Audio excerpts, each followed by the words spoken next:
My name is Dr. Agility Obi. My name is Etemari Glover. Naomi, well done, and shout out to Souq News. Shout out to Souq News. I want to encourage everyone to keep watching Souq News. Shout out to Souq News, and yes, tune into them. Keep watching Souq News. They are one in town. Hey, we're watching Souq News. Keep watching Souq News. Keep watching Souq News. Catch them on YouTube and all social media channels. Hey, my name is Frank Edowo, and I'm imploring you. No, forget that.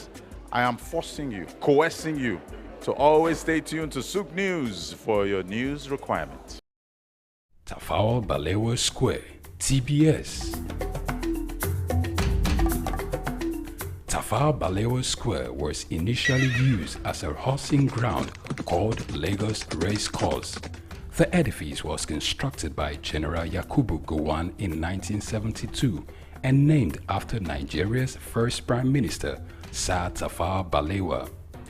Tafawa Balewa Square is located at 45/57 Marse Bangboshe Street on Lagos Island, Lagos, and referred to as TBS. TBS is a 50,000-seater capacity venue and houses the Remembrance Arcade, the 26-story Independence House, which at a time was the country's tallest building. When Lagos served as the country's seat of government, the National Assembly Complex was within the TBS. Also in the square are the National Broadcasting Commission Office, the Nigerian Hydrological Services Agency Office, shopping centers, travel agencies, restaurants, car parking lots, and a bus terminal. Tafawa Balewa Square is adorned with beautiful statues of white horses and red eagles, symbols of strength and dignity. Our historic neighbors include the King's College and the Holy Cross Cathedral. Tafawa Balewa Square hosted some of the country's memorable events, such as the Independence Day in 1960, when Nigeria gained independence from Britain, the Armed Forces Remembrance Day, which is celebrated annually on January 15. The edifice is a national cultural asset. Tafawa Balewa Square, Souq Enlightenment. My name is Dr. Agility Obi. My name is Etemari Glover. Naomi, well done, and shout out to Souq News. Shout out to Souq News. I want to encourage everyone to keep watching Souq News. Shout out to Souq News, and yes, tune into them. Keep watching Souq News. They are one in town. Hey, we're watching Souq News. Keep watching Souq News. Keep watching Souq News. Catch them on YouTube and all social media channels. Hey, my name is Frank Edowo, and I'm imploring you. No, forget that. I am forcing you, coercing you to always stay tuned to Souq News for your news requirements. My name is Dr. Rafiu Oladipo. My name is Baba Jalal Repega. I'm Reverend Juliet Benite. I'm Godi Odidi. My name is Professor Oladokun Sulaiman Olarawaju. Souq News is on the ground, loading. Very enlightening, very educative, and entertaining. Thank you to Souq News. So I'm happy that Souq TV has come into existence. I'm happy to be here in the Souq News. I want to encourage you to subscribe to the channel and keep watching news that makes sense. As Browning said, one's extension of one's reach should not exceed one's grasp, or what is heaven for. And I think Souq News is doing that. Africa needs a voice of truth, and Souq News has become one of them. And get ready, get ready, get ready. And keep watching. Keep watching Souq News. Keep watching Souq News. It's a place to be. Keep watching Souq News.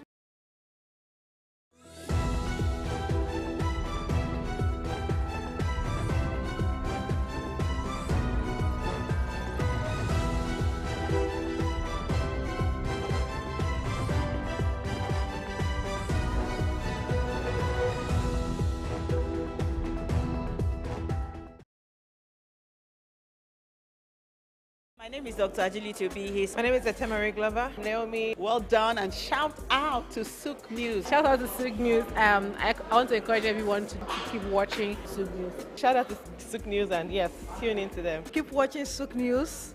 They are one in town. Hey, we're watching Souq News. Keep watching Souq News. Keep watching Souq News. Catch them on YouTube and all social media channels. Hey, my name is Frank Edowo, and I'm imploring you. No, forget that. I am forcing you, coercing you to always stay tuned to Souq News for your news requirements.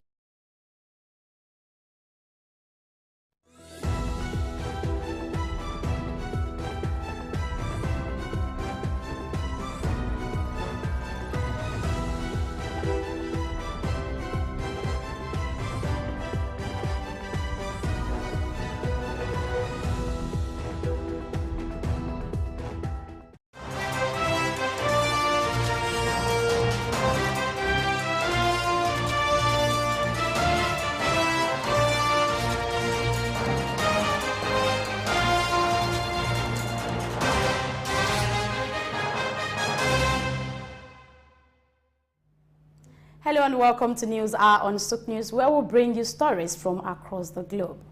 In today's stories, Nemasa leadership commits to performance excellence.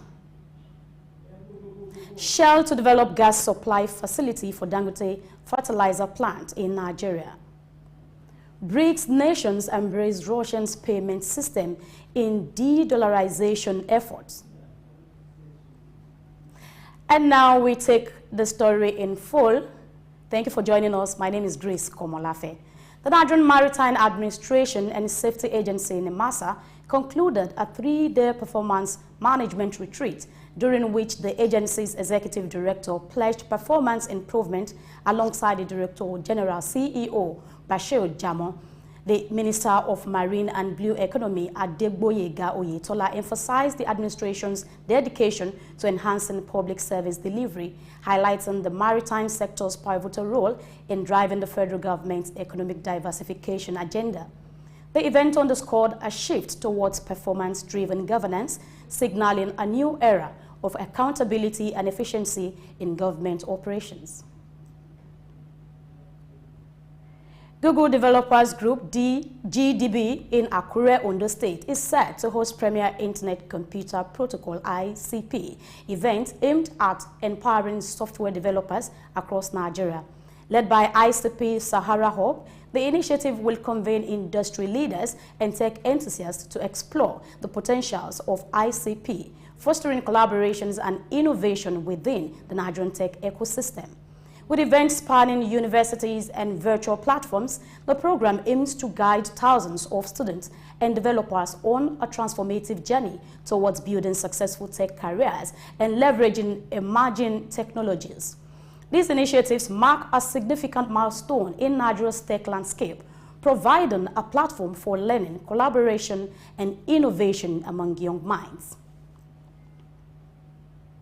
Moving on, as part of efforts to enhance operational efficiency in the banking sector, Nigeria's Upper Bank, CBN, has overhauled its cash reserve requirement policy in a letter to all banks. The new framework discontinued daily CRR debits, offering a more predictable mechanism for improved liquidity management. Instead of daily deductions, the bank introduces a two-phase approach, an incremental method that applies existing ratio to increase in weekly average adjusted deposits, and a lending incentive imposing a 50% CRR levy on banks failing to meet the minimum loan to deposit ratio. This aims to encourage increased lending to the real sector. The adjustment reflects the bank's dedication to maintaining monetary stability while encouraging economic expansion, as well as facilitate banks' financial planning, while encouraging increased lending to stimulate economic activities. In another story, International Bureau PLC has revealed its unaudited results for 2023, revealing a pre-tax loss of 87.64 billion naira, marking a significant 226% decline from the 26.84 billion naira loss before tax in 2022. The company faced challenges linked to naira devaluation, resulting in the net foreign exchange loss of 72.47 billion naira in 2023, a sharp 437.6% decline from the 13.47 billion naira net FX loss in 2022. Key highlights for the year 2023 includes a gross profit of 53.06 billion naira and operating loss of negative 68.24 billion naira, and a total comprehensive income for the period of 70.25 billion naira. Notably, total assets increased to 733.11 billion naira, reflecting a 51% growth. The interest expense on borrowing surged to 24.75 billion naira in 2023, a 247% increase, while the company utilized non-deliverable forward contracts to mitigate exchange rate fluctuation on the outstanding loan balance of $389.080 million with Citibank. And in the oil and gas industry, Shell PLC has confirmed its investment decision to construct a gas supply facility in Nigeria, catering to Aliko Dangote's fertilizer plant. The project entails supplying 100 million standard cubic feet of gas daily from the Iseni field to the Dangote fertilizer and petrochemical plants over the next decade. This collaboration involving Shell, Total Energies, Eni, and NNPC Limited seeks to support the development of the Iseni field, crucial for Nigeria's gas utilization ambitions. The Iseni field, located in the Okpokuno cluster within oil mining lease 35 in Bayelsa State, holds significant potential to bolster Nigeria's gas supply to industries, power plants, and for exports. With a $2.5 billion investment, this project is Africa's largest area complex, fulfilling a substantial portion in Nigeria's fertilizer needs and poised to serve regional markets. Shell's Nigeria chief emphasized the strategic importance of the venture, anticipating its contribution to the domestic gas supply and economic growth. Away from that story, last Friday witnessed a significant surge in the availability of US dollars in Nigeria, with a staggering increase of 180.59% to $440.13 million. The surge was driven by banks' proactive measures to adhere to the Central Bank of Nigeria's regulations, aiming to avoid potential penalties. Consequently, the value of the Naira experienced a slight uptick, closing at 1,435.53 naira per dollar after a challenging week, as reported by FMDQ Security Exchange. In the parallel market, where currency exchange occurs, the Naira exhibited strength throughout the week. On Friday, it traded at 1,440 naira for $1, marking an improvement from 1,470 naira the previous day. The Central Bank of Nigeria had recently expressed concerns over banks holding excessive foreign currency reserves. To address this, a new regulation was implemented stipulating that banks should maintain foreign currency reserves within a specified range relative to their shareholders' fund. In response, banks swiftly increased their US dollar reserve on Friday to comply with the new rule, leading to fluctuations in the Naira value within the markets.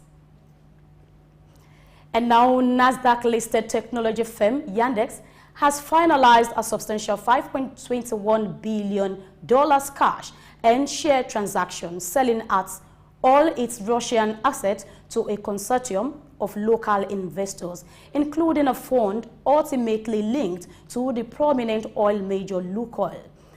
Tamed Russians Google, Yandex, recognized for its online services spanning search, advertising, and ride-hailing, now undergoes a significant shift, moving entirely under Russian ownership, and this deal solidifies Yandex's withdrawal from the Western tech landscape in once navigated. The Kremlin's negotiation with Yandex over 18 months aimed to separate its Russian businesses from the Dutch parent company, Yandex NV. Despite complexities, this marks one of the largest corporate exit from Russia since the Ukraine conflict, with over 95% of Yandex revenues remaining under Russian control.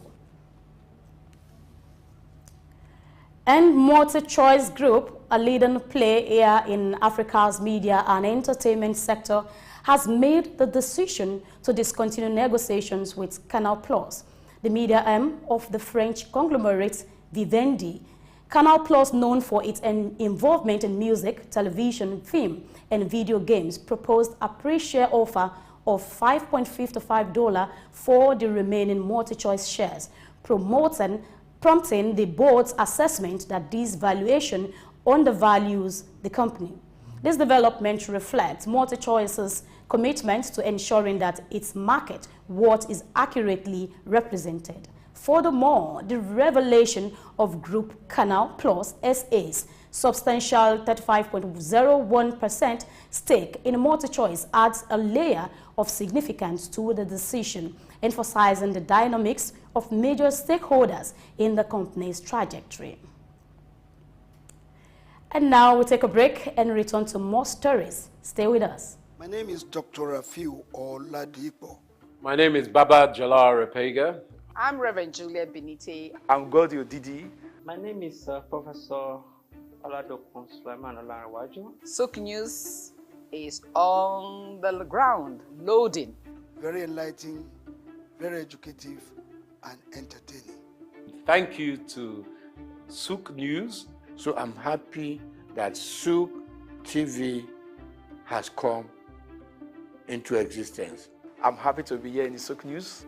I want to encourage you to subscribe to the channel and keep watching news that makes sense. As Browning said, one's extension of one's reach should not exceed one's grasp, or what is heaven for. And I think Souq News is doing that. Africa needs a voice of truth, and Souq News has become one of them. And get ready, get ready, get ready. And keep watching. Keep watching Souq News. Keep watching Souq News. It's a place to be. Keep watching Souq News.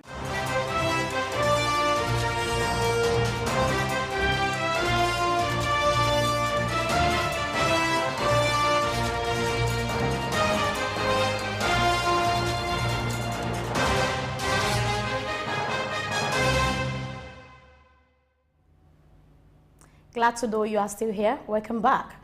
Swedish private equity firm EQT is reportedly rekindling its intentions for a $20 billion initial public offering IPO of Swiss skincare group Galderma. According to a report by Financial Times, Galderma is gearing up for a Switzerland-based IPO, potentially within the first half of this year, with an estimated valuation of around $20 billion. While EQT and Galderma refrained from commenting this development follows last year's IPO delay attributed to a banking sector confidence crisis. Despite the postponement, Galderma secured $1 billion through a private share placement in June. EQT's acquisition of Galderma in 2019, previously Nestle's Skin Health arm, involved a consortium with Abu Dhabi Investment Authority and Canadian Pension Fund, PSP Investments. And now, Qantas subsidiary network, an Australian airline company, is set to pursue negotiation at Australia's Fair Work Commission following unsuccessful negotiations with pilots in Western Australia. The dispute stemming from rejected enterprise deals prompts the carrier's move amidst impending industrial action. The Australian Aviation Network faces a 24-hour pilot strike as discussions over proposed agreements, offering substantial pay increases and allowances, remain unresolved. Despite union backing, consecutive rejections by pilots have led to the airline's arbitration application. The situation underscores the challenges in reaching consensus amid heightened labor tensions within the aviation sector. Away from that, Guinea's National Transition Council has approved a partnership involving Rio Tinto PLC, the China-backed winning consortium Simandou, and the government for the development of the world's largest untapped iron ore reserve. According to the spokesperson for the council, Muri Dono, this parliamentary-like council confirmed its endorsement for the Simando project, aiming to complete the construction of a mine, rail line and port by December 2025.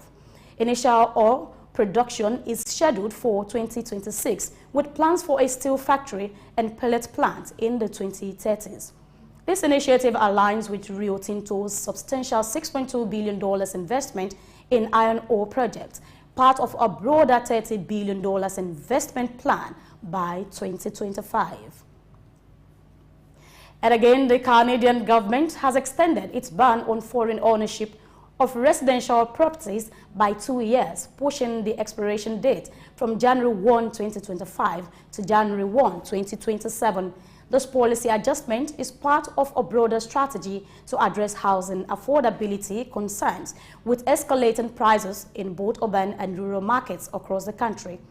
Deputy Prime Minister Chrystia Freeland stressed government's commitment to making housing more accessible to Canadians and highlighted the role of foreign ownership in housing scarcity and inflating prices. Canada also implemented a 2-year cap on international student permits and halted work permits for some post-graduation students to manage the influx of newcomers, contributing to the housing crisis. Namibia, a country with a GDP of over $26 billion, known for its significant diamond deposit and lithium reserves used for electric car batteries, has lost its president, Jacob, aged 82, yesterday, succumbing to cancer weeks after his diagnosis. Jacob, a potential figure since pre-independence, led the sparsely populated southern African country since 2015. His death was announced by the presidency via a social media platform earlier yesterday. This comes weeks after his cancer diagnosis disclosed last month after a medical checkup. Jacob, in office since 2015, had previously survived prostate cancer. Until his death, the president was a potential figure in the struggle for independence from apartheid-era South Africa, who later became the country's fourth prime minister and a long-serving head of state. Moving ahead, oil prices edged upward on Monday, responding to Washington's commitment to conduct additional strikes on Iran-backed groups in the Middle East. Brent crude futures saw a slight increase of 0.3%, reaching $77.59 per barrel, while the U.S. West Texas Intermediate futures rose by 0.2% to $72.41 a barrel. Analysts suggest that the market's reactions reflect ongoing concerns over potential supply disruptions in the region, keeping Brent's futures below the $80 per barrel mark. This development highlights the intricate interplay between geopolitical tensions and oil market dynamics. The global oil market witnessed fluctuations as reports emerge of Ukrainian drones targeting southern Russia's largest refinery.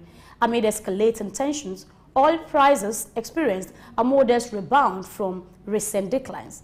Despite uncertainties stemming from geopolitical conflicts, industry players like Lukoil have reassured operational continuity, with the 300,000 BPD Volgograd refinery reported to be functioning normally. This event underscores the volatility inherent in oil markets and the significant role geopolitical factors play in shaping industry dynamics. And now we take a break and return to the rest of the stories. We'll be right back. Broad Street. Broad Street, situated in Lagos Island, is steeped in Nigerian history. Once the biggest financial hub of the country, it housed the headquarters of major banks, linked to CBN, the stock exchange, and the loads of lender companies.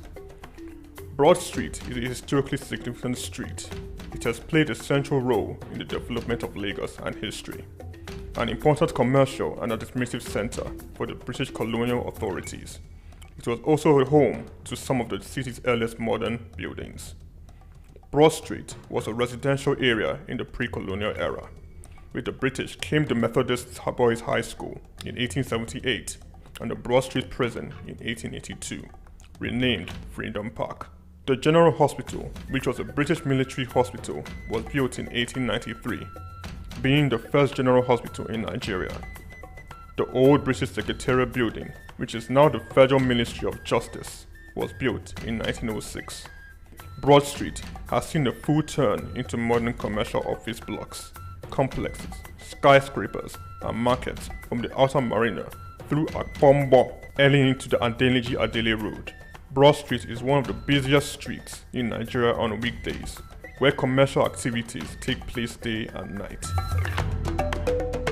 From modern buildings to ancient structures, this street gives one a raw dose of life in Lagos. Broad Street is often referred to as Lagos Financial District. It boasts a mix of architectural styles, reflecting its long history, colonial-era buildings, Victorian and Edwardian architectural features, alongside more modern skyscrapers and structures. Broad Street remains a vital, vibrant part of the Nigerian economy. Broad Street. Souq Enlightenment.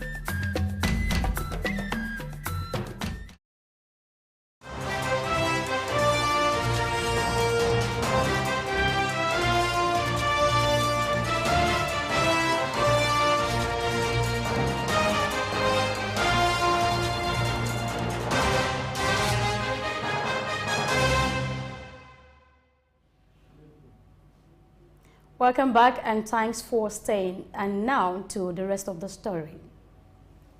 Saudi Arabia and Israel are considering a potential alliance focusing on political collaboration rather than a formal agreement. Saudi Arabia seeks to bolster its defense ties with the United States, aiming to enhance its relationship with Israel amidst regional concerns, particularly regarding Iran. While Saudi Arabia prioritizes national security and economic reforms, challenges arise due to Israel's stance on a separate Palestinian state, complicating negotiations. The Biden administration pushes for progress, but time is limited before the next U.S. presidential election. If successful, this collaboration could significantly impact the Middle East landscape, fostering closer ties between Israel and Saudi Arabia, especially in countering Iran influence. Moving on, leading rating agencies forecast a promising year for the UAE banking sector in 2024, potentially positioning it as a regional growth leader. Fitch Ratings anticipates robust credit demand driven by dynamic non-oil sectors and economic diversification efforts. Both the UAE and Saudi Arabia are expected to exhibit strong return on asset and elevated capitalization level compared to global peers, according to S&P Global. Despite challenges such as high interest rates and geopolitical uncertainties, optimism prevails in S&P Global's GCC banking sector outlook 2024. UAE banks demonstrated resilience in 2023, marked by a significant increase in net profit and robust financial solvency. Factors including commercial activities, liquidity, and real estate market momentum contributed to the sector's positive performance. Overall, the outlook underscores the resilience, profitability, and well-capitalized status of this GCC banking sector amidst potential economic challenges. And in a significant stride towards reduced reliance on the US dollar, 20 nations have opted for Russia's system for transmitting financial messages, SPFS, as an alternative to Western payment system. This strategic shift aligned with the BRICS Alliance de-dollarization plans, reflecting a collective determination to challenge the dominance of traditional Western infrastructures and enhance financial independence. With over 159 foreign participants already on board, the SPFS gains traction as a promising contender in the quest for diversification and autonomy. Russia's central bank governor Elvira Nabiullina recently announced this development, emphasizing the alliance's commitment to establishing a robust financial mechanism aligned with their collective goals. As these nations embrace the SPFS, it signifies a significant step towards reshaping the global financial landscape, fostering greater autonomy and challenging established norms.